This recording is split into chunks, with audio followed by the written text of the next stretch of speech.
Dhe edhe një transmetim nga Muhammed ibn Sirin, rahimahullah, se ka thënë el kalamu awsa'u min an yakdhiba fihi dharif.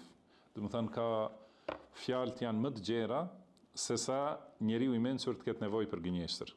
Do të thënë edhe nëse duhet të dalësh prej një situate, edhe nëse është situata që nuk duhet ta tregosh ta tregosh një lajm ose një realitet, nuk duhet me tregu, ka fjalë të shumta, nuk është patjetër vetëm gënjeshtër. Do të thënë ka mundësi njeriu ose të thotë nuk është puna ime kjo, ose nuk duhet të flas për këtë, ose ka mundësi të përdorë fjalë që quhen në islam teorie, do të thonë fjalë që nuk e tregon nuk e zbulon, do të thonë sekretin, mirë po edhe nuk gënjen. Do thot një fjalë që dëgjuesi kupton diçka, kurse ti ke tjetër qëllim.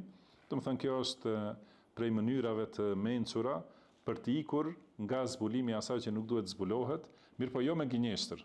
Pra nuk është njeriu i mençur nuk është i detyruar asnjëherë që të gënjej, thot Muhammed ibn Sirin.